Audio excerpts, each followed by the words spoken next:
Selam alejkum svima. Nalazimo se pored Sultan Fatihove džamije i upravo je ovo najbolje mjesto da započnemo novi serijal o značajnim Bošnjacima, ličnostima kroz historiju Osmanskog carstva. Kao što znamo, Sultan Fatih je osvojio Bosnu, donio islam u Bosnu, zato baš ovdje započinjemo ovaj novi serijal o značajnim našim ličnostima. I ako želite da me podržite u ovom serijalu, molim vas, pretplatite se na kanal i podijelite ovaj video.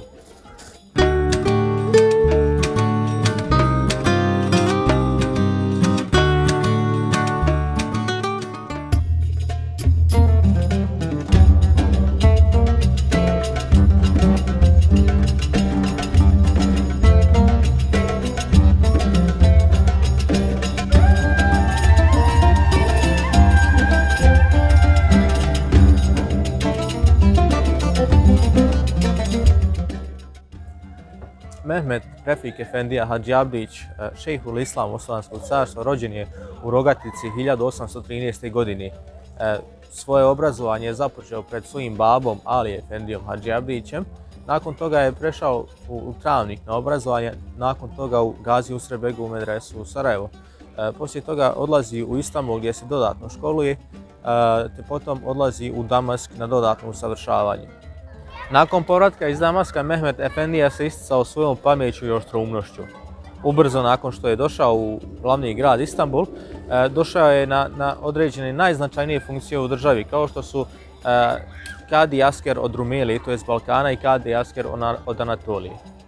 Na pozicijama koje je obnašao, Mehmed Efendija se istakao kao jako sposoban čovjek. Zbog toga ubrzo stekao povjerenje šejhul Islama, koji ga je imenovao na poziciju koja je jednu stepenicu ispod pozicije šejhul Islama, a to je pozicija fetva i emina.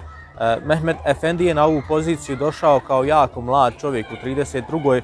godini života i upravo zbog svojih godina stekao određene protivnike, to jest druga ulema se protivila ovom imenovanju, smatrajući našeg Mehmed Efendiju kao nekog ko je neiskusan i ko nije dovoljno sposoban za ovakvu važnu funkciju.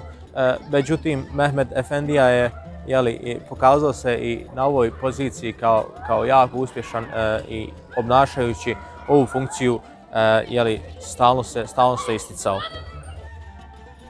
Mehmed Refik Efendija Hadži Abdić je 1866. godine imenovan za šejhul Islama Osmanskog carstva. Ova pozicija je nakon pozicije sultana najbitnija u državi. Koliko je važna ova pozicija i koliko je utjecajna govori i to da je šejhul Islam u Osmanskoj državi imao pravo veto.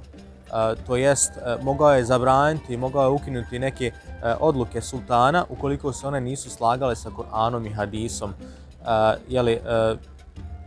Nije mi poznato da je Mehmed Efendija to radio, ali i njegov život i svo njegovo školovanje pokazuje nam u stvari koliko je bitno da se trudimo, da radimo iz dana u dan.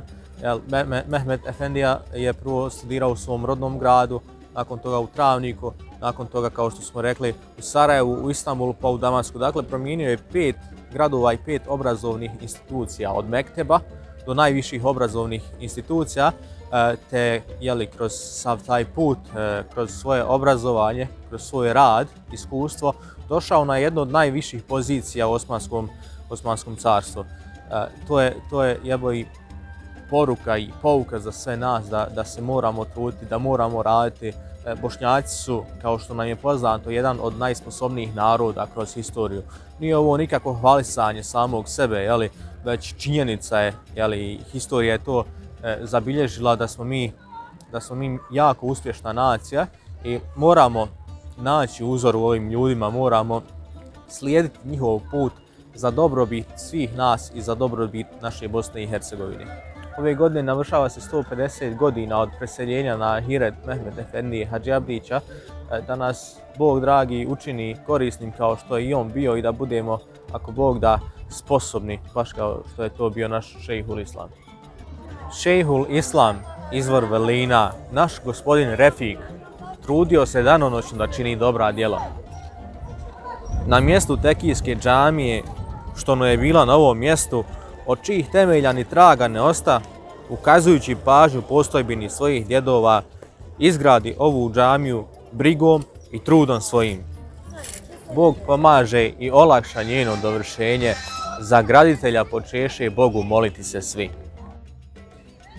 Hvala vam na gledanju ovog videa i vidimo se sljedeće sedmice.